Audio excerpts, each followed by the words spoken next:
Bienvenue à ce deuxième lundi quantique. Peut-être à titre introductif, je vais simplement rappeler que ce cycle de conférences, le lundi quantique, s'inscrit dans le cadre d'une chaire de l'Institut universitaire de France, d'une chaire de recherche sur l'encadrement éthique et juridique des technologies quantiques. Et que donc cette chaire qui m'a été attribuée mènera des activités à partir de la fin 2024 jusqu'à 2029 au sein du Crédimi, de mon laboratoire, donc de l'université de Bourgogne. Je précise que pour celles et ceux qui n'étaient pas là à la première conférence, que ces webinaires sont enregistrés, tout simplement pour pouvoir les retransmettre sur le site internet du Cevotech, donc le centre d'études des évolutions des technologies quantiques que j'ai créé et qui est adossé directement au Crédimi. Et donc voilà, il y aura une rediffusion dans ce cadre. Euh, alors l'idée de ces petites conférences, alors je vois personne, donc c'est un peu déstabilisant, mais voilà, je vais supposer qu'il y a une dizaine de personnes qui écoutent et qui regardent. L'idée de ces conférences, c'est simplement d'échanger avec des présentations courtes. Donc là, je pense que je vais parler pendant une petite demi-heure de quelques réflexions sur ce sujet. Et puis ensuite, on pourra avoir un temps d'échange. Vous verrez en ligne qu'il y a une programmation qui va déjà jusqu'au mois d'avril 2025 avec un lundi quantique, parfois deux par mois. Je crois on en a deux en décembre puisqu'il y en a un autre dans 15 jours avec Camille Lombard-Latune. L'idée est d'avoir une alternance entre des spécialistes de sciences dures, de physique quantique, euh, et, euh, et des chercheurs euh, en sciences humaines et sociales, comme c'est mon cas, puisque moi, je ne suis pas du tout physicien, je suis juriste. Euh, je vous propose de commencer. Comme ça, je vais vous dire ce que j'ai préparé à ce propos. Euh, donc, qu'est-ce que, qu'est-ce que je veux dire par panorama des stratégies quantiques des États? Quelques rappels. Je pense que tout le monde ici c'est à peu près ce que sont les technologies quantiques. J'avais quand même remis une slide à ce propos, mais voilà, on a une course à la technologie pour maîtriser des outils et des nouvelles technologies qui reposent sur deux des principes de la physique quantique, qui sont donc la superposition et l'intrication. Ça, ce sont des choses sur lesquelles je ne vais pas m'appesantir puisque je ne suis pas physicien. En revanche, ce qui est du point de vue des sciences économiques, des sciences politiques, est tout de suite plus clair, ce sont les domaines de développement des technologies quantiques. Ces domaines, ce sont donc la détection quantique, les communications quantiques et l'informatique quantique. Alors, ah, excusez-moi, il y a eu il y a un petit problème. Je pense que vous ne voyez plus le PowerPoint que je vais du coup remettre. Hop,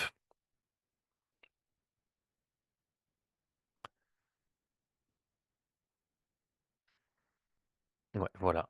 Alors normalement, ça devrait marcher. Peut-être même que vous me voyez. Ouais, voilà. Ce sera peut-être même un peu plus confortable.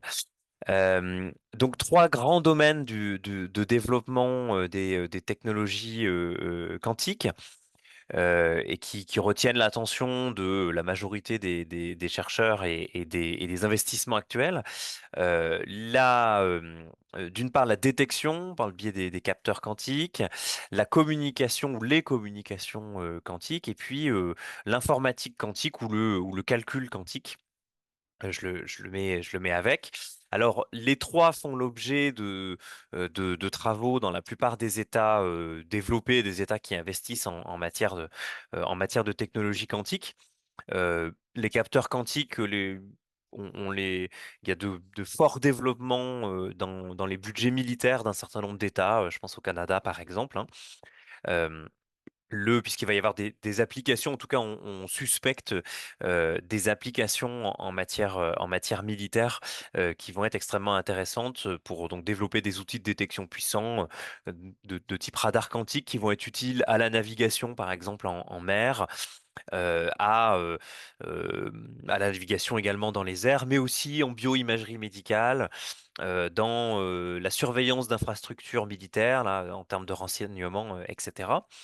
Euh, Avec la détection quantique, on a des enjeux militaires qui sont assez évidents et bien compris par les États, mais il y a aussi assez logiquement des risques en matière de surveillance, puisque voilà, ce sont des détecteurs qui vont être beaucoup plus précis, beaucoup plus puissants que les détecteurs actuels. Et donc, on imagine assez aisément qu'une fois ces technologies maîtrisées pour le monde militaire, eh bien, on pourrait les utiliser aussi à des fins civiles, à des fins de surveillance des individus, en ce que notamment bah, ils pourront permettre des collectes de données euh, possiblement sans précédent pour les individus, les populations et également sur les systèmes informatiques. Donc la détection quantique pose, elle, déjà un certain nombre d'enjeux de sécurité nationale, de sécurité internationale et puis de liberté fondamentale. Alors les communications quantiques, elles font l'objet de recherches poussées par la plupart des États aussi, les États-Unis, la Chine en particulier. Là, l'idée, c'est d'utiliser les principes de la mécanique quantique pour sécuriser, transmettre de l'information de manière plus rapide, plus sûre et plus efficace que des méthodes, que les méthodes classiques. La Chine a prouvé il y a déjà un certain nombre d'années que elle pouvait envoyer deux photons intriqués à 1000 ou voire 2000 kilomètres d'écart et a un peu sonné le top départ de la course aux communications quantiques. Et donc on parle en Chine, mais aussi en Europe, d'un futur Internet quantique, ce qui signifie qu'il va y avoir des applications dans le domaine des télécommunications et dans le domaine des communications de manière générale. Euh, il y a là les enjeux juridiques et éthiques, puisque c'est le thème de la chaire, et je vais y revenir, hein. Ils sont un petit peu différents, puisque l'enjeu, c'est la mise en place d'un réseau de communication qui va être différent du réseau de communication mondial actuel, ce qui va nécessiter une infrastructure euh, qui ne peut être que coûteuse. Et donc la question, c'est l'accès à ces technologies, c'est-à-dire quelle disparité numérique entre les pays qui vont pouvoir développer des infrastructures de communication quantique et les États qui ne pourront pas le faire ou qui ne pourront pas le faire seuls. Et donc voilà, ça va. On sait aujourd'hui, par exemple, que pour les communications classiques via Internet, il y a déjà des États qui sont très défavorisés, hein. On pense aux États qui sont non côtiers, qui n'ont pas d'accès à la mer et donc qui peuvent pas avoir des câbles sous-marins qui arrivent directement à leurs frontières. Donc ces États enclavés dépendent d'autres États. Et puis on sait bien qu'il y a aussi des disparités de développement qui font que certains États sont fragiles du point de vue de leur connexion. Il y a de l'actualité en ce moment sur des coupes de câbles et donc on voit bien les difficultés que ça peut poser. Donc voilà, des diversités d'accès aux technologies finalement. Donc nouvelles fractures numériques qui pourraient émerger. Enfin, je vais évidemment très vite, hein, puisque là, j'explique à titre introductif quels sont les grands enjeux que j'ai voulu parcourir dans les stratégies quantiques des États que j'ai étudiés. Enfin, l'informatique quantique ou le calcul quantique, elle se concentre, c'est un domaine qui se concentre autour de l'ordinateur quantique, de la course à l'ordinateur quantique, qui est donc objet d'une course technologique entre les États-Unis, l'Union européenne et la Chine. Alors pour l'instant, le développement des ordinateurs quantiques est freiné par des complexités techniques et physiques. On en a parlé, il y a à peu près 15 jours, avec Dominique Suni qui est venu nous expliquer, où on en était, en la matière. Et donc, voilà, je vais vous renvoyer tout simplement à sa vidéo, où il nous a expliqué, y compris techniquement, quelles étaient les difficultés, de développement de l'ordinateur, quantique et où on en était. Mais évidemment, il y a une course, très importante avec, des applications très nombreuses et des difficultés juridiques, spécifiques. L'une des premières difficultés auxquelles on pense, en tout cas l'un des principaux problèmes, c'est évidemment l'utilisation malveillante, de la puissance de calcul, quantique pour, doper, les cyberattaques. Alors, on sait que, il y a déjà des réflexions importantes en matière de cryptographie post-quantique pour continuer, à, à, heu, à sécuriser, nos communications, numériques, à la fois pour que, et bien, pour qu'elles puissent résister à des attaques, quantiques et puis, des capacités également de, voilà, de défense, de détection d'intrusion. Donc ce sont des domaines en grand développement, aussi. On assiste aujourd'hui à des stockages massifs de données, qui sont pour l'instant chiffrés, dans l'attente d'avoir, des, ordinateurs quantiques ou des technologies qui permettront de les décoder d'un coup. Ce qui pose la question de la sécurité notamment, hein, des communications diplomatiques. Aujourd'hui, nos communications diplomatiques entre États, si je me place du point de vue du droit international, hein, sont protégées, par des algorithmes de chiffrement qui ne résisteront sans doute pas, à des attaques, menées via des ordinateurs, quantiques. Et donc, les États doivent évidemment s'y préparer. On a vu l'effet de Wikileaks, par exemple, il y a un certain nombre d'années, sur, sur la société internationale, sur la communauté internationale. Bon, bah, voilà, imaginez, l'ensemble des communications diplomatiques de tous les États du monde qui sont, depuis les années 70, qui sont révélées d'un coup, parce que, des centres de données, ont, accumulé, ou des États ou, des groupes, heu, privés ont accumulé des données, chiffrées, et les ont déchiffrées d'un seul coup, une fois qu'elles ont disposé de la bonne technologie. Voilà, donc là, ça pose des questions de protection des données, qui sont extrêmement, importantes. Donc voilà, c'est le décryptage rétroactif évidemment qui fait particulièrement peur. Alors, ça c'est pour l'état des lieux, j'ai envie de dire. Alors aujourd'hui, on va parler plus particulièrement des stratégies quantiques, puisque, je me suis auto-attribué comme sujet, un panorama des stratégies quantiques des États du monde. Alors, on peut discuter du terme de stratégie. Je vais, ici, adopter une définition plutôt, institutionnelle, hein, et pas, matérielle de la notion de stratégie. Comme je l'ai fait, comme je vous propose en tout cas, je vais me référer à un certain nombre de documents officiels. Donc je vais pas faire de la science politique parce que je suis pas politiste, mais je vais me référer à des documents officiels qu'on a intitulés, que les États intitulent eux-mêmes, hein, plan, stratégie, agenda, et autres, sur, le développement et l'usage des technologies, quantiques, pour essayer, de, porter un regard, hem, sur, les politiques publiques, alors un regard de juriste, hein, sur les politiques publiques, annoncées par les États en matière de technologie quantique. Voilà, le fait d'avoir une stratégie, formelle qui s'appelle, Quantum Strategy et cetera, ou non, n'est pas neutre pour un État. Je crois que ça, c'est important de le comprendre, hein. Par exemple, si on regarde l'agenda, finlandais pour le quantique qui a été publié en 2023, eh bien, l'un des 5 axes prioritaires de cet agenda qui a été commandé par le gouvernement et qui a été, rédigé par des chercheurs, c'est, l'un des 5 axes prioritaires, c'est l'élaboration d'une véritable stratégie quantique, de la Finlande. Pourquoi? Eh bien, pour consolider, l'engagement national en la matière, pour, positionner la Finlande, parmi, les leaders de cette révolution, et puis pour attirer à la fois des talents et des investissements, sur, les questions quantiques. Et donc il y a un aspect, communicationnel qui est, très important, en matière en matière de stratégie quantique. Et donc, lorsque les États voilà, formalisent un document qui s'appelle stratégie quantique, c'est dans un but évidemment communicationnel pour attirer les investisseurs, rassurer les investisseurs hein, qui se disent est-ce que vraiment, est-ce que je peux compter est-ce que je peux investir dans cet État? Est-ce que c'est un bon investissement de financer telle structure dans tel État, telle structure privée dans tel État? Eh bien, ça peut être le cas si on a un environnement technologique et un environnement de financement qui est favorable. Donc les États ont globalement intérêt à communiquer lorsque il y a de l'argent public qui est dépensé euh, pour, euh, euh, pour favoriser les technologies quantiques, leur émergence et leurs usages.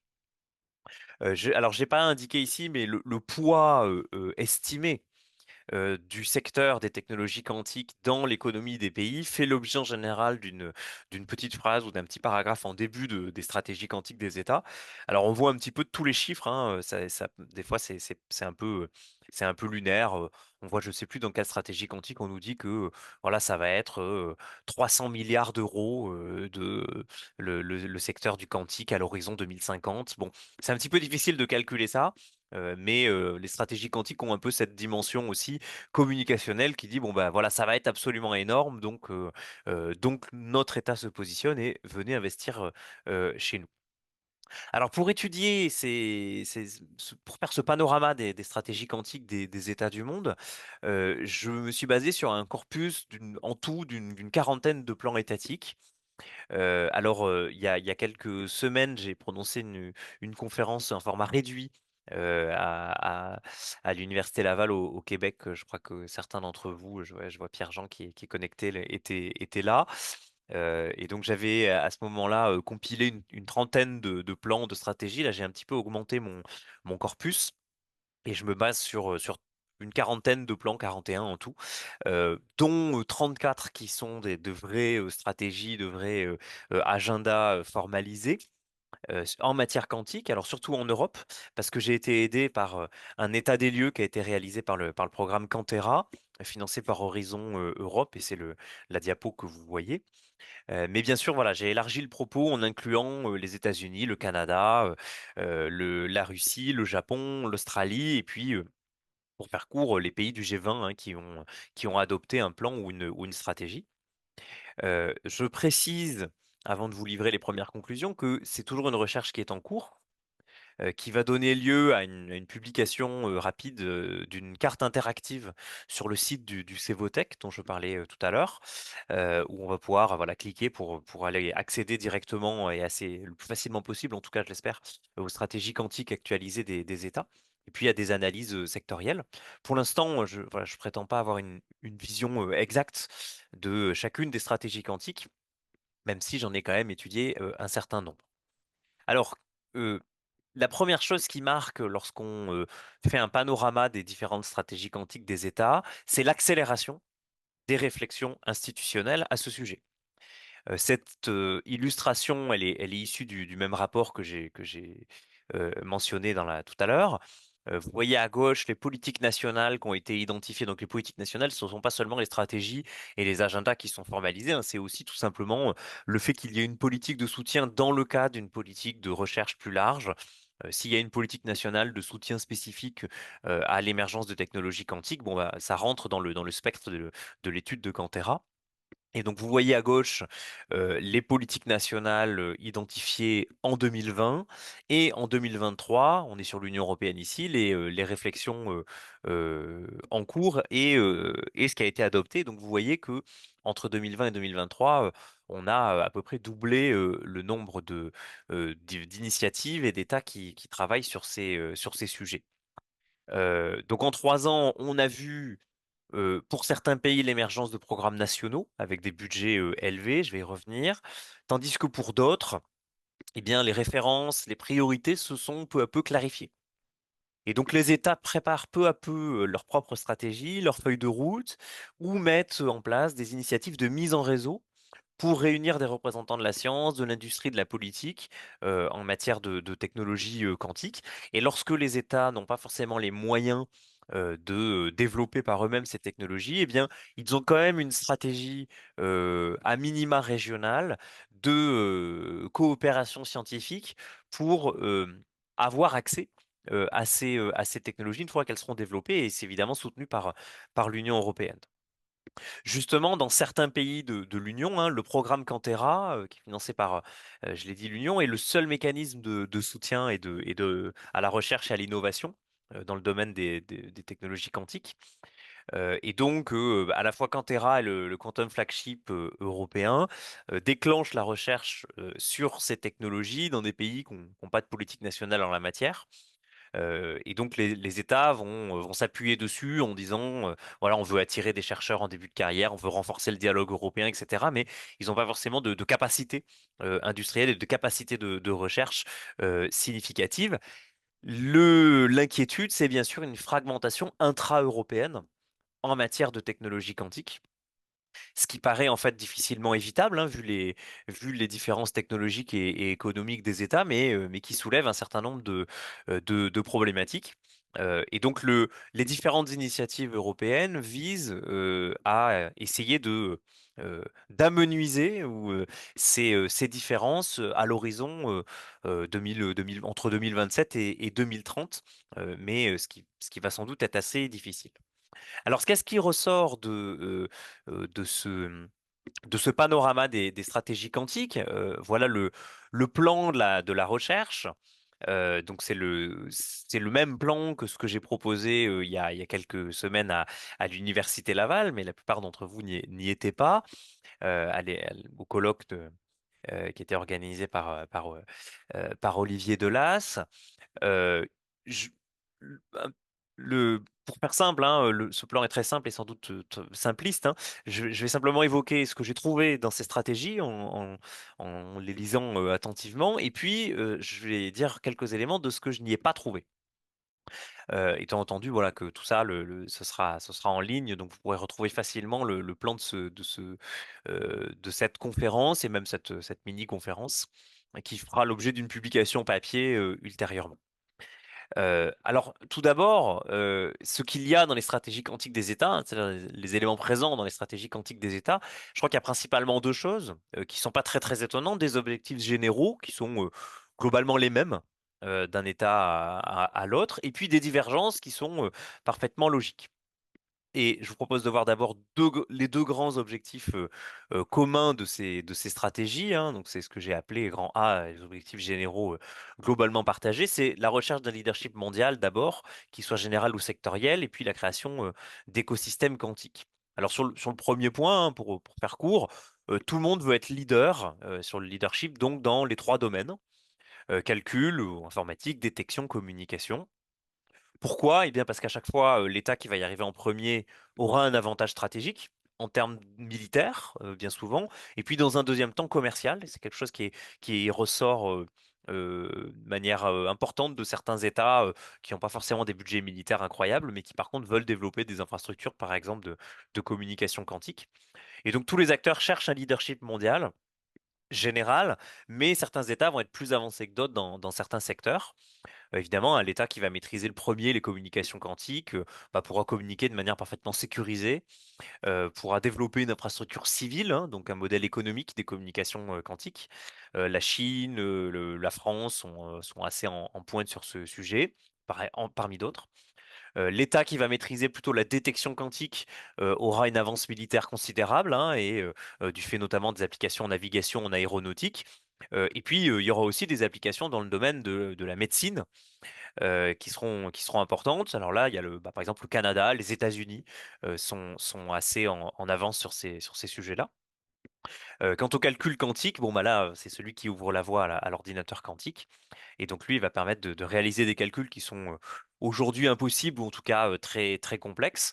Là, tous les acteurs sont engagés dans cette recherche de la suprématie quantique et l'Union européenne est bien engagée dans cette course. Le deuxième objectif général qui est partagé par les stratégies quantiques des États que j'ai pu consulter, c'est la création d'écosystèmes quantiques. Et donc, c'est une idée qui règne beaucoup en Europe, mais pas uniquement dans les pays de l'Union, hein. C'est qu'il faut créer des écosystèmes. favorable au développement et à l'usage futur des technologies quantiques. Et donc au-delà de la course, et de la recherche de leadership, tous les États, cherchent à adapter leurs industries, et leurs secteurs de la recherche pour permettre un saut quantique, national. Donc que tout l'État, fasse le saut quantique. Alors, on sait évidemment qu'il y aura des perdants et des gagnants et aucun État veut être perdant. Et donc on a 2 leviers principaux pour, favoriser, le développement, rapide de ces technologies, au niveau national. D'abord le développement industriel, et puis d'autre part le développement de compétences. Donc le développement industriel, hein, c'est, la ques ça va renvoyer à la question des chaînes d'approvisionnement, mais c'est comment on fait concrètement pour développer des startups, développer des entreprises, des consortiums, parce que parfois ça passe pas par les startups, mais ça passe plutôt par de la recherche, au sein des universités. Hem Eh bien, voilà, comment on fait pour, faire émerger des acteurs, importants, du secteur?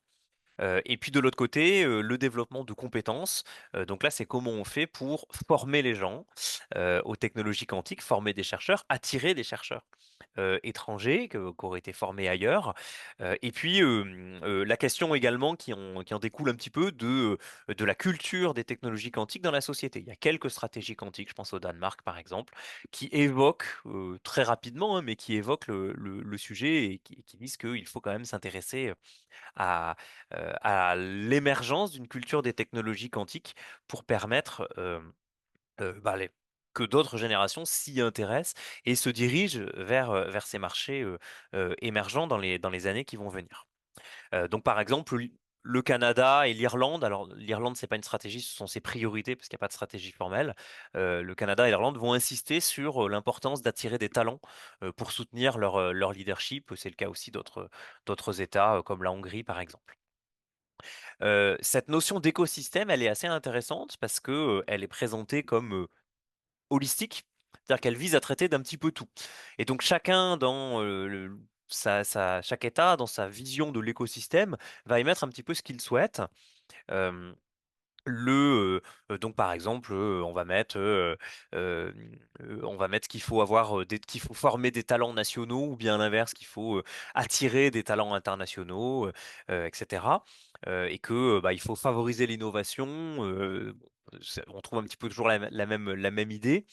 Hem Si on regarde, en revanche, d'un point de vue, juridique, bah, finalement, cette notion qui est présentée comme holistique d'écosystème, et ben, elle n'est pas holistique du tout. C'est-à-dire elle ne de elle n'intègre pas tous les enjeux, qui se posent en matière de droit, liberté fondamentale et cetera.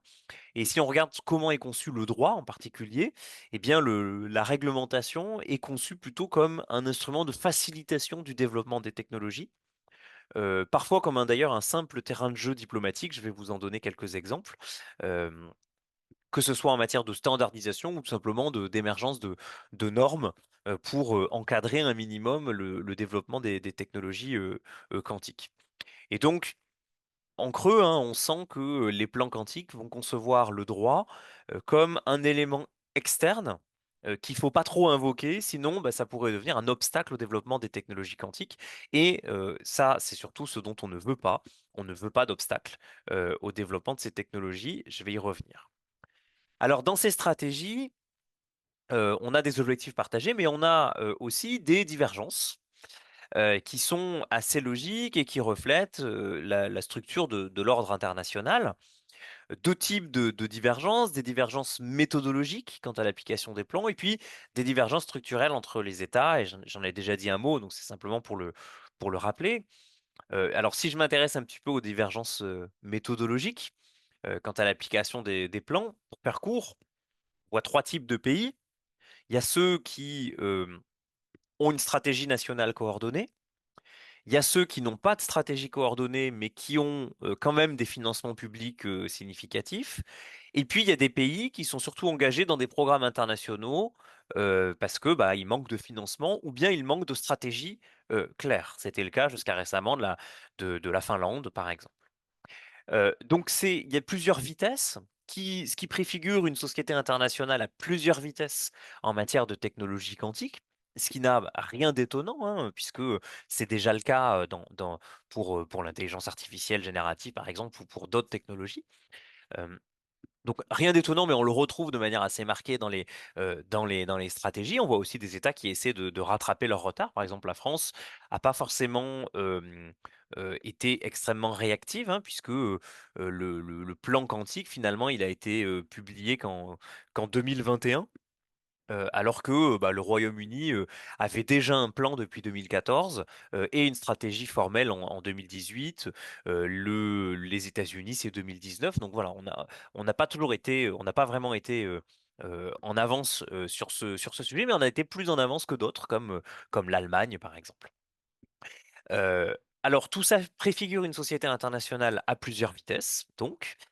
Et on retrouve aussi des divergences qui sont bah, structurelles entre les États.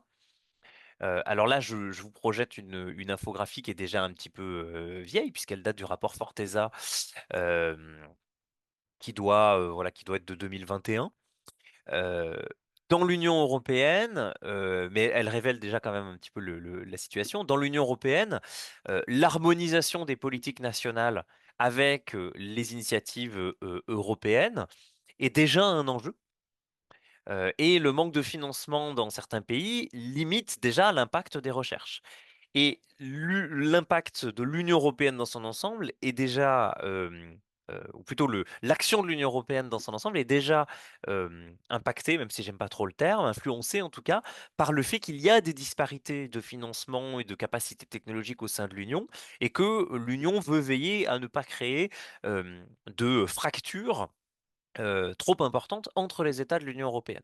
Donc c'est déjà un enjeu et ça ralentit un petit peu, ça peut ralentir un petit peu la course européenne puisque bah voilà, il faut veiller à ce que aucun État de l'Union ne soit complètement mis de côté dans la course aux technologies quantiques. Le Royaume-Uni, la Chine, les États-Unis, la France ou le Canada, et je rajoute à cette liste l'Allemagne, ont chacun lancé des investissements pluriannuels vraiment considérables depuis des dates qui ne sont pas tout à fait les mêmes, avec parfois des cibles précises d'attraction de fonds privés, alors que d'autres pays, bah, je vous donnais l'exemple de l'Irlande tout à l'heure, vont compter principalement sur des fonds européens pour mettre en commun leur centre d'excellence universitaire avec d'autres universités et d'autres centres européens. Alors cette infographie, je vous l'ai dit, elle date déjà un petit peu, mais elle montre l'écart qu'il y a entre les États, hein. Alors, pour vous donner un exemple, parce que les chiffres sont assez difficiles, je voulais vous faire une infographie ce matin avec des chiffres actualisés, mais en fait, c'est assez compliqué parce que c'est très variable. Mais pour vous donner une idée, la France a annoncé donc un plan de 1,8 milliard d'euros sur 5 ans, entre 2021 et 2027. L'Allemagne a annoncé un peu plus de 2 milliards sur 5 ans aussi, sur la même période 21-27. Le plan français va beaucoup s'appuyer sur l'investissement privé, alors que plus de la moitié de l'investissement allemand annoncé provient de fonds purement publics. Donc on a aussi des différences de structure dans les investissements qui sont annoncés. Il y a un peu aussi une course à l'annonce d'investissements, évidemment, de très grosses sommes. Parce que bah, 1,8 milliard, c'est absolument énorme. Le Royaume-Uni avait annoncé 2,5 milliards et a surenchéri à 3,5 milliards, mais c'est sur 10 ans. Je parle en euros là, entre 2023 et 2033. Et on voyait qu'il y avait déjà un plan de 1 milliard de livres qui avait été lancé entre 2014 et 2024. Eh bien, son successeur s'était annoncé 2,5 milliards. Finalement, ce sera un peu plus de 3 milliards, ce qui est absolument énorme. Les États-Unis, par comparaison, euh, c'est un peu plus de 900 millions, c'est à peu près 1 milliard euh, de, de dollars, donc un peu plus de 900 millions d'euros, mais par an, depuis 2022. Là, vous avez une infographie qui prend en 2018. euh, mais voilà, au total, on a atteint le milliard de dollars d'investissement sur l'année 2022 aux États-Unis, et puis on projette que c'est à peu près la même chose pour 2024. Mais évidemment, on n'a pas la même capacité puisque eh bien c'est quand même bah, 5 fois plus ou non, un peu moins 2,5 fois plus que que la France, par exemple, par an ou que l'Allemagne. D'un autre côté, la Chine, c'est difficile d'avoir des chiffres exacts. Euh, on a ce plan de 10 milliards lancé en 2015. Aujourd'hui, on estime, mais c'est difficile de le savoir précisément, que la Chine, c'est à peu près 4 milliards de dollars par an, un petit peu moins de 4 milliards de dollars par an, c'est-à-dire 4 fois plus que les États-Unis, ce qui serait évidemment le premier budget mondial dédié aux technologies quantiques. C'est absolument énorme. D'un autre côté, il y a des États qui investissent beaucoup moins. D'après mes recherches, le Canada investirait seulement, entre guillemets, 360 millions de dollars par an. euh, 360 millions de dollars, pardon, sur 7 ans. Voilà, entre 2021 et 2000, et 2028, ce qui est pas beaucoup par rapport euh, à- aux technologies de pointe que le Canada développe effectivement. Et donc, voilà, il y a quand même des disparités structurelles, hein. Certains États sont très en avance.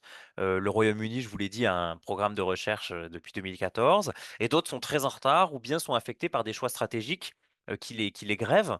Par exemple, la Chine investit très massivement, mais depuis 2017, elle souffre, ou depuis 2017 au moins, hein, elle souffre à la fois d'une pénurie de talent, c'est-à-dire d'une fuite des cerveaux, d'une difficulté à faire innover ces chercheurs, parce qu'on a une structure de la recherche en Chine qui favorise la publication quantitative et pas forcément l'innovation en termes de brevets. Et donc, il y en a énormément, bien sûr, mais par rapport aux investissements, ben, on pourrait en attendre plus. Et puis, elle souffre aussi, évidemment, de ces rivalités géopolitiques qui font que, eh bien, elle a du mal à acquérir, à accéder aux matières premières qui sont indispensables aux recherches dans le secteur quantique. Par exemple, je renvoie au débat qu'il y a sur la guerre des semi-conducteurs, par exemple. Et donc, on observe quand même, lorsqu'on regarde ces différentes stratégies quantiques et ce qui est effectivement annoncé en termes de développement technologique, on remarque une forme de disproportion entre les investissements et les avancées de la Chine en la matière. En tout cas, c'est une impression que j'ai en analysant les différentes stratégies. Euh, voilà pour ce qu'il y a dans ces différentes stratégies, ce qu'on trouve. Et je vais maintenant aborder un peu plus rapidement ce qu'il n'y a pas dans les stratégies quantiques. C'est la deuxième grande partie, mais je vais être beaucoup plus court. Ce sont les éléments donc absents des stratégies quantiques des États. Il faut bien comprendre que voilà, ces technologies quantiques, mais je pense que vous le savez toutes et tous si vous suivez ce cycle de webinaires, que bah, ces technologies vont bouleverser un petit peu l'ordre des choses, hein. Et donc, bah, on se dirige vers quand même une nouvelle révolution, peut-être semblable à celle qu'on a connue avec Internet. Et donc, si on mesure ça et qu'on se fie un petit peu aux chiffres qui sont quand même assez importants et sans doute exagérés que l'on voit dans les stratégies quantiques, parce que les États nous disent, bah voilà, le marché des communications quantiques, ça va être X milliards de dollars dans 10 ans ou dans 15 ans. Bon, bah, même si on prend ça avec du recul, on voit qu'il manque quand même un certain nombre de choses dans les stratégies quantiques des États, à commencer par le cadre juridique. Et lorsqu'on s'intéresse au droit, comme c'est mon cas, eh bien évidemment, cela ne peut que sauter aux yeux. Pour le dire voilà, en 2 mots sur la question juridique, hein, on a une double absence de référence à la fois au cadre juridique international comme au cadre juridique nationaux. C'est tout simplement pas le sujet des stratégies quantiques, hein, à l'exception notable quand même de quelques États comme le Royaume-Uni, qui va se distinguer en exprimant une volonté de jouer un rôle de leader dans la régulation internationale des technologies quantiques. Ils s'appuient pour ça pour l'expérience qu'ils ont, puisque depuis 2014, il y a des programmes de recherche sur ces sujets. Donc voilà, maintenant, ils voudraient être pionniers, être leaders sur la régulation internationale de ces technologies. Alors, quelques contre-exemples tout de même, mais vous allez voir que ça va quand même dans mon sens. Si là, ce sont des extraits que j'ai pris dans deux stratégies quantiques. À gauche, vous avez le Danemark, et précisément la deuxième partie de la stratégie quantique du Danemark a été publiée en septembre 2023, donc il y a un peu plus d'un an. Et donc page 18, vous le voyez, on lit, si je traduis, le Danemark doit être un pays sûr, ouvert et flexible. Lorsqu'il s'agit de développer des technologies quantiques, où le développement technologique et la commercialisation vont reposer sur des bases sûres en coopération étroite avec des partenaires internationaux de même sensibilité. il sera important de trouver le bon équilibre entre réglementation, protection et innovation. C'est le dernier paragraphe. Le Danemark souhaite contribuer à fixer les règles du jeu, de sorte que la réglementation puisse soutenir l'innovation et la commercialisation, et en même temps protéger les citoyens, les entreprises et les autorités publiques. Donc on voit bien cette tension entre, bah, vous avez les termes, hein, régulation, protection, innovation, qui est mentionné, mais c'est tout. Et derrière, après cette Priority Action 2, vous n'avez pas d'éléments concrets, à part nous dire que voilà, le Danemark enfin, a en tête que il faut que ce soit un espace un espace régulé, ok, un espace de développement technologique qui doit faire l'objet de règles, entendu, mais quoi concrètement? Bien là, on n'a rien. Autre exemple avec l'Australie à droite. euh, Là aussi, donc vous avez un thème 5 sur. Alors là, c'est intéressant parce qu'on a aussi la dimension éthique et inclusive. On voit beaucoup l'idée de l'inclusion dans les stratégies quantiques depuis 2022. Et donc, si on traduit aussi, hein, en établissant, c'est la fin, hein, en établissant des principes pour un développement ou une utilisation responsable, les chercheurs et les développeurs quantiques peuvent mettre au point des technologies qui s'alignent sur les valeurs et les attentes australiennes et protègent les droits de l'homme. En adoptant cette approche, l'Australie peut s'affirmer comme un développeur de technologies responsables et attirer les entreprises et des investisseurs internationaux. Les normes relatives aux technologies quantiques donneront aux Australiens l'assurance, alors vous n'avez pas la fin, l'assurance que ces technologies sont développées et déployées en toute confiance, en toute sécurité, dans leur intérêt. Bon, ok, et ensuite, on n'a pas grand-chose. Puisque si vous regardez les actions, hein, dans les actions immédiates, c'est l'action 5.1, c'est travailler avec l'industrie, les chercheurs et les États et les territoires pour développer des principes.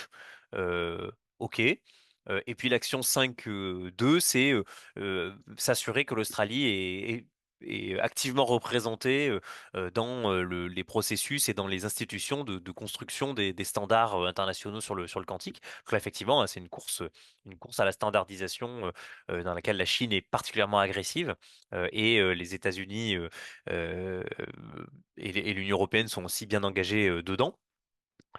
Donc le terrain juridique, c'est assez intéressant, hein, et d'abord quand même réduit dans la plupart des stratégies quantiques, même si là j'ai pris ces exemples-là, à de la standardisation technique. Or, bah, ce n'est pas que ça, l'encadrement des technologies quantiques, hein. Ce n'est évidemment pas que de la standardisation technique pour garantir l'interopérabilité des systèmes, même si c'est fondamental. Et puis, c'est aussi réduit finalement à un objectif stratégique comme un autre. Et on retrouve dans ces stratégies une espèce de verbiage classique en matière d'intelligence artificielle, hein, qui va tenter d'articuler innovation, régulation, réglementation, protection juridique. OK, mais sans donner de contenu particulier à cette protection juridique. On a innovation d'un côté et puis régulation, réglementation, protection, mais on ne sait pas exactement ce qu'il y a derrière. On nous dit que ça doit être responsable, que ça doit être inclusif. OK, mais qu'est-ce que ça veut dire? Pas de traces de normes concrètes. Et même en Australie, on a quelque part un renvoi de la patate chaude aux chercheurs. Et donc, il y a quand même, c'est quand même assez étonnant, hein, lorsqu'on lit ces différentes stratégies quantiques de voir qu'on est à la veille de ce qu'on appelle une innovation totale, hein, avec les implications que j'ai rappelées en tout début d'intervention, hein, qui vont permettre à un État, voilà, de décrypter d'un coup l'ensemble des communications chiffrées qu'il a pu stocker depuis des années sur des serveurs en attendant de pouvoir les lire. Les puissances nucléaires ont concrètement quand même de quoi s'inquiéter, hein, parce qu'elles ont pour la plupart bien compris en positionnant le développement et la défense quantique parmi leurs priorités militaires absolues. Je prends l'exemple de la loi française sur la programmation militaire de 2023, hein. Donc il y a un enjeu énorme, à mon sens, à positionner le développement et l'usage de ces technologies dans le champ conceptuel du juridique et du maintien de la paix et de la sécurité internationale. Ce qui n'est, à mon sens, pas fait juridiquement. Je pourrais développer un petit peu, mais voilà, il y aurait des choses à faire et on aurait pu attendre que les stratégies quantiques rappellent les principes de développement pacifique des technologies dans l'ordre international depuis 1945. Voilà, on aurait pu attendre tout un tas de choses que l'on ne retrouve pas, à ma connaissance, dans ces différentes stratégies, ou alors de manière extrêmement diffuse et pas vraiment concrète. De la même manière, on a une absence relative de cadre éthique. Alors, il y a un contre-exemple au tableau, enfin au diapo, puisque on parle de, de système, d'écosystème inclusif, on retrouve la notion d'écosystème dont je parlais, d'écosystème de confiance éthique et inclusif pour le quantique. On a des États comme le Canada, le Royaume-Uni qui vont montrer une attention spécifique à la création d'un cadre éthique pour les technologies quantiques. Mais la plupart des autres plans que j'ai vus n'intègrent pas vraiment cette dimension. euh, Même s'ils mentionnent parfois les questions de durabilité, ou en tout cas l'objectif de faire en sorte que le développement des technologies quantiques se fasse en considération du développement durable, et puis qui mentionnent parfois les implications sociales futures. Il y a deux volets, hein. Il y a le volet développement des technologies, en matière environnementale, sur le développement de ces technologies. Mais voilà, comme on sait qu'il y a une réflexion sur l'efficacité énergétique des centres de données, la durabilité des réseaux de télécom, bon bah voilà, il y a une réflexion à avoir là-dessus qu'on n'a pas forcément dans les stratégies. Euh, J'avais dit, il me semble, il y a quelques semaines, que la nouvelle Commission européenne a annoncé qu'elle allait donc réfléchir à cette efficacité énergétique des centres de données, de durabilité des réseaux de télécom pour aboutir peut-être à un système de notation de la performance énergétique et à un code de conduite pour la durabilité des réseaux de télécommunications. Je cite la communication de la Commission. Bon, bah, très bien, mais peut-être qu'on devrait introduire d'emblée la perspective quantique dans cette réflexion. Ce sera peut-être le cas, on verra. Et puis il y a la question de l'usage des technologies, hein, et là c'est le sujet de la fracture sociale. Qui dans la société internationale aura accès à ces technologies, à quel coût et selon quelle chaîne de dépendance technologique. Voilà, alors c'est justement tout l'objet de la chaire de recherche que j'ai aujourd'hui. Vous le voyez, dans ces stratégies quantiques, il y a pas vraiment de droit qui est préfiguré pour l'instant. La réflexion éthique, elle est assez limitée, même si on part de petites prises de conscience éthiques. En général, dans ce type de cas, on les traduit plus tard en termes juridiques pour proposer des encadrements. Mais pour l'instant, il y a quand même un certain vide conceptuel qui va être inévitablement comblé. Et donc la question qu'on peut se poser, c'est bah, quand? Est-ce qu'on prend le temps d'anticiper, de réfléchir, hein, au-delà de la question de la standardisation des systèmes, ou est-ce qu'on attend le dernier moment, voire, comme pour l'IA générative, on attend que ce soit trop tard, et puis on régule dans l'urgence les usages problématiques, puisque réguler le développement, ce sera trop tard. Voilà. Et puis, il y a tout un tas d'autres questions qui se posent, comme vous l'avez vu peut-être en filigrane, quelle est la place des acteurs privés dans ces fameux écosystèmes? Vous avez des États qui annoncent des investissements massifs, mais qui n'en ont pas forcément les moyens et qui vont beaucoup se baser sur des investissements privés. Je pense à la France. Euh, et puis, des États qui vont au contraire avoir beaucoup d'investissements publics. Bon, bah, à quoi va ressembler le marché du quantique dans 10 ou 20 ans et quelle place pour l'État là-dedans? Et ce sera particulièrement intéressant. Et en tout cas, le message, c'est que l'enjeu de l'encadrement gagnerait sans doute à intégrer l'agenda de l'Union. Donc vous avez là, voilà, les quatre objectifs de la chaire que je ne vais pas lire, vous les trouverez en ligne. Mais dans la feuille de route, bah, évidemment, alors il y a beaucoup de choses sur cette diapo, mais dans la feuille de route, bien sûr, eh bien, il y a des rencontres, il y a la constitution de cette base de ressources où vous allez retrouver très bientôt toutes les stratégies quantiques des États, en tout cas celles que j'aurais trouvées, avec si possible euh, des petites analyses à chaque fois. Et puis quelques projets de recherche que vous voyez et qui vont arriver, dont un papier scientifique sur les stratégies quantiques des États, qui sera, vu qu'on est déjà en décembre, publié en 2026. Et puis, ben, pour finir, puisque j'ai encore la parole, on se retrouvera, on va pouvoir avoir un petit temps de débat, mais on pourra se retrouver le lundi 16 décembre, donc dans 15 jours, avec Camille Lombard-Latune, qui, je crois, est en ligne avec nous. Et qui nous parlera cette fois-ci pas de droit et peut-être pas trop d'éthique, je ne sais pas, mais de la thermodynamique quantique. Voilà. Pour ce que je voulais vous dire, je vous remercie pour votre attention à toutes et tous. Et puis, s'il y a des questions pendant quelques minutes, eh bien, on peut en prendre. Je vois que j'ai parlé longtemps puisque j'étais à la fois l'animateur et le conférencier, donc j'ai pas trop vu le temps passer. Mais voilà, je suis à votre disposition. S'il y a des questions, des remarques, des compléments, n'hésitez surtout pas à lever la main ou à prendre la parole.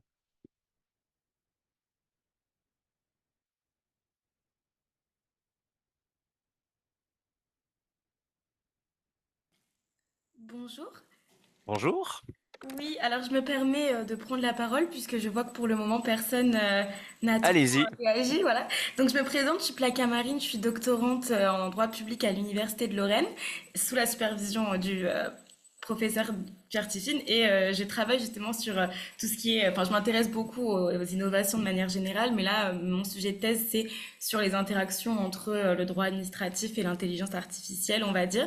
Donc voilà, c'était juste pour me présenter brièvement parce que ben ça explique l'intérêt que j'ai pour la chaire et puis surtout pour les lundis quantiques. Je trouve ça très bien comme format parce que ça nous permet de nous initier quand on n'est pas encore trop dedans. Et moi, j'aurais justement une question. J'ai forcément relevé des liens avec l'intelligence artificielle, mais surtout des points communs dans le cadre de votre présentation, notamment sur l'accélération des réflexions institutionnelles et sur, je dirais, l'attractivité communicationnelle qu'on peut avoir sur ces Hmm. sujets-là, des États qui en profitent pour faire un peu de promotion politique souvent.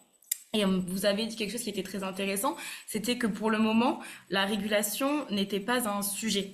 Et moi, je me pose la question de pourquoi, en fait, enfin, on comprend bien que le droit dans ces espaces est souvent considéré comme un outil plus que comme un cadre, mais est-ce que là, c'est une peur d'entrave à l'innovation ou c'est le fait de se dire que l'objet n'est pas encore assez stabilisé pour faire émerger des réflexions juridiques? Enfin, je voulais avoir votre retour par rapport à ça. Merci pour votre question. Et donc, ouais, ravi de découvrir que, voilà, que vous travaillez sur ce sujet IA et droit administratif qui est effectivement passionnant. Je crois que vous avez donné les deux volets de la réponse. Je pense quand même que le premier élément à prendre en compte, c'est que ces technologies, pour l'instant, elles sont inexistantes dans le civil. Et donc, voilà, elles émergent, mais Dominique Siuni nous a dit au dernier lundi quantique que voilà, IBM avait déjà un ordinateur quantique qui était accessible et que les chercheurs pouvaient utiliser. Mais voilà, il y en a qu'un seul. Et donc, c'est des technologies qu'on ne maîtrise pas encore complètement. Donc, on est en phase de recherche. Ça, c'est la première raison pour laquelle, à mon avis, les États n'ont pas encore réfléchi à un cadre juridique. Ceci étant dit, ils sont suffisamment certains du développement futur de ces technologies pour réfléchir à la standardisation, à l'interopérabilité des systèmes et à faire en sorte que voilà, les technologies puissent communiquer enfin, oui, que les machines qui vont utiliser les technologies quantiques puissent communiquer entre elles.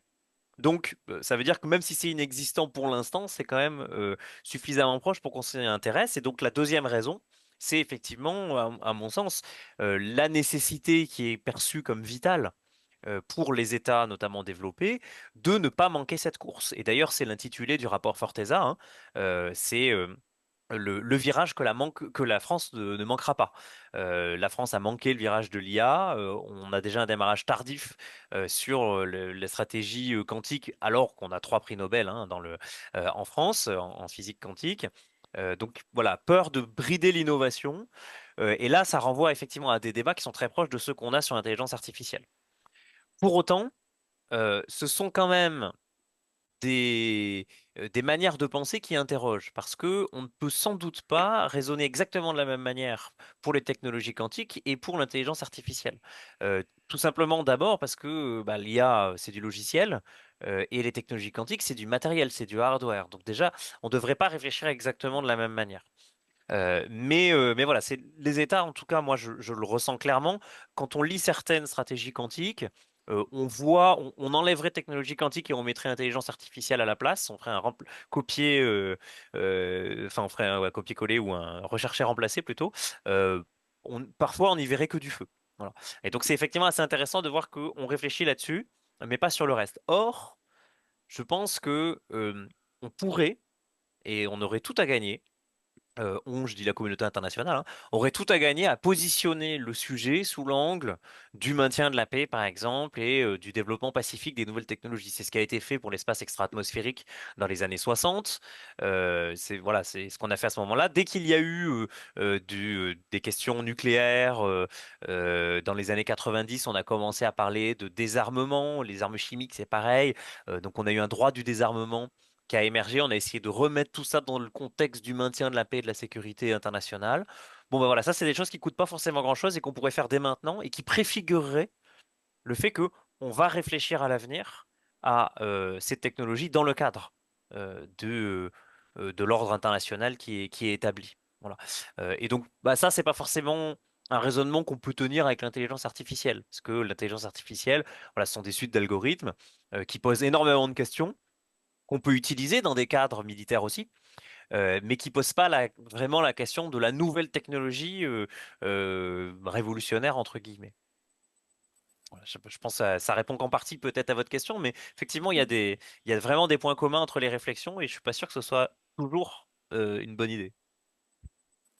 Très bien, mais merci beaucoup. Je vous en prie. Est-ce que quelqu'un d'autre souhaite intervenir ou dire quelque chose?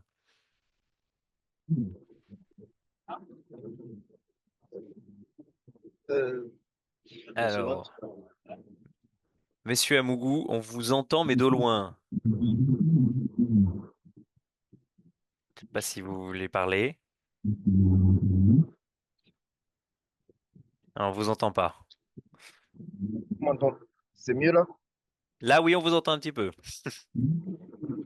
Alors, bonjour, Noël. Bonjour à tous les participants. Merci pour l'échange qui était assez enrichissant. J'ai écouté avec beaucoup d'attention votre exposé. Je suis resté un peu sur ma place sur la part de l'Afrique. Je voulais savoir si dans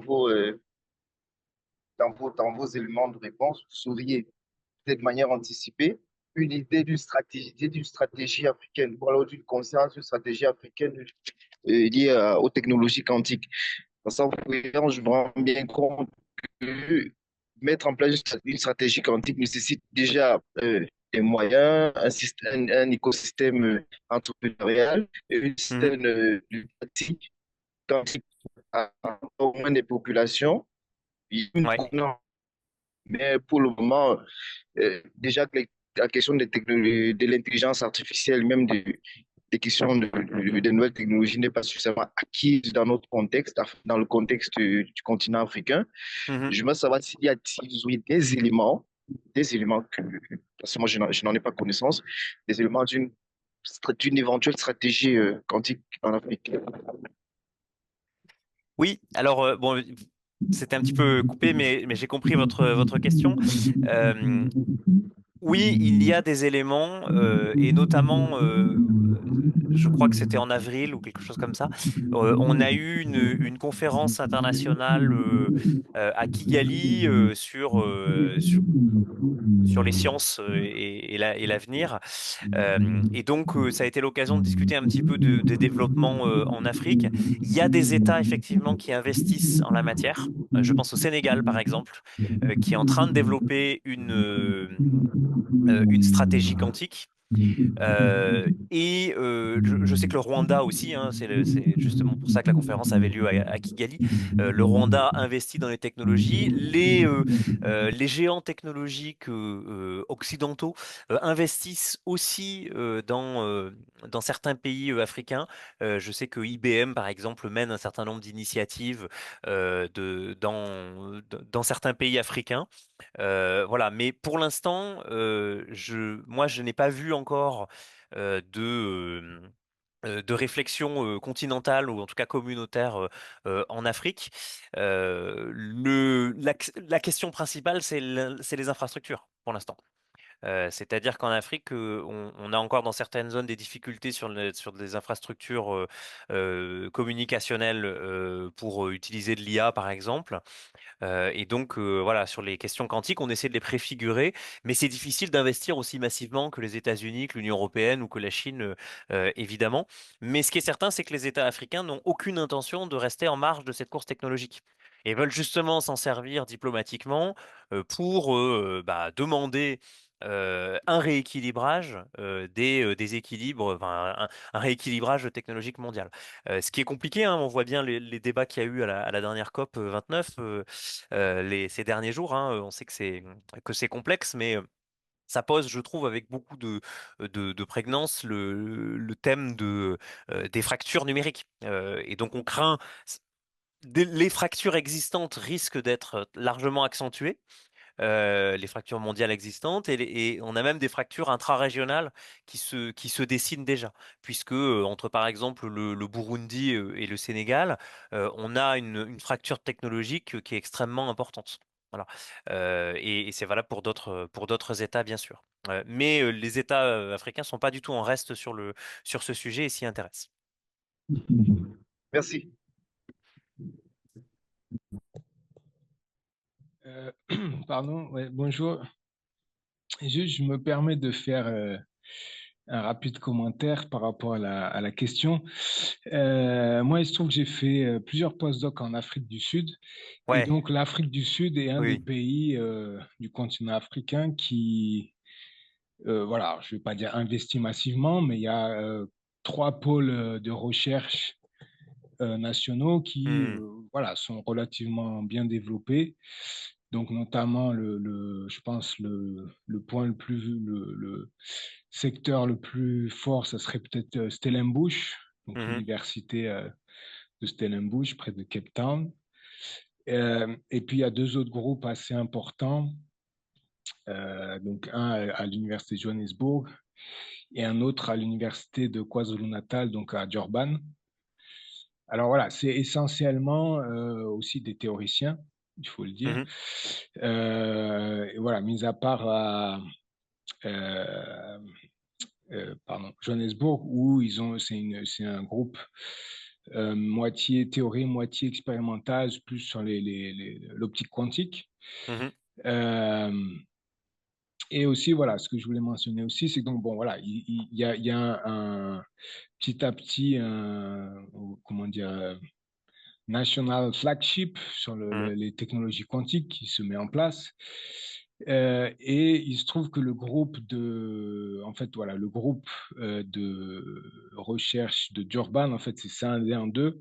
Donc, il y a maintenant une partie qui est à Stellenbosch, l'autre partie qui est restée à Durban. Mais ils sont notamment, on va dire, font partie des leaders, si on peut dire, d'un domaine de recherche assez prospectif, assez, voilà, on ne sait pas trop ce que ça a donné, mais c'est justement le quantum machine learning. Donc là, mhm, ça serait vous parlez donc de l'intelligence artificielle, des technologies quantiques, ben là, ça serait le mélange des deux, si on veut. Donc voilà, c'est un domaine enfin voilà, en tout cas, ça se développe assez vite. Hein. mhm. Et maintenant, il y a quand même beaucoup de chercheurs qui se sont intéressés. Mais on va dire comme les autres technologies quantiques, ça va dépendre. Enfin voilà, on ne sait pas si ça va vraiment avoir lieu. Ça va dépendre voilà, de la puissance des ordinateurs quantiques, etc. Donc c'est un peu voilà, prospectif, quoi. Voilà, Super, juste merci. pour compléter. Oui, merci Camille pour ce Pas de complément en souci. plus de première main, puisque tu as été là-bas. Effectivement, l'Afrique du Sud en particulier, j'ai mentionné le Sénégal et le Rwanda, mais l'Afrique du Sud évidemment est sur le pont, puisqu'il y a une initiative euh, South African Quantum Technology Initiative, alors dont j'ai plus la date de la création exactement, mais qui est quand même assez similaire, en tout cas dans sa forme, aux grandes, aux stratégies quantiques des grands États. Type États-Unis, Chine, etc. Donc voilà, il y a quand même des capacités de financement qui sont importantes côté Afrique du Sud, ouais, effectivement. Euh, Très bien. Et ben écoutez, je vois qu'on a un petit peu dépassé le, l'horaire, mais c'est pas très grave. Et ben écoutez, je vous remercie beaucoup pour votre présence et puis ces échanges ensuite qu'on vient d'avoir. Cette petite conférence sera rediffusée sur le site du Cévotech dans la semaine sans doute quand j'aurai eu le temps de faire le montage.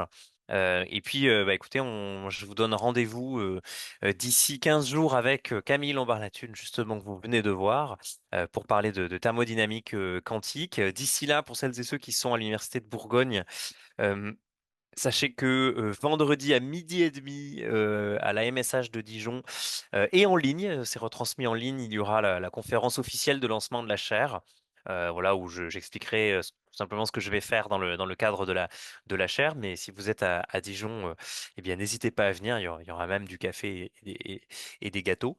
Et puis, si vous êtes en ligne, bah, il n'y aura pas de café et de gâteau, mais ce sera quand même possible d'y accéder. Si vous allez sur le site du Cevotech, vous verrez l'information. Voilà, et puis bah, écoutez, à suivre bientôt la publication de la carte interactive avec les différentes stratégies quantiques, ce qui permettra de naviguer et d'aller les rechercher facilement, ce qui peut être intéressant et qui pourra donner lieu à des recherches. Et voilà, chacun pourra y participer d'ailleurs. Eh bien, merci beaucoup à toutes et tous, et puis bah, au plaisir d'échanger, peut-être dans 15 jours ou peut-être en 2025. Bon après-midi.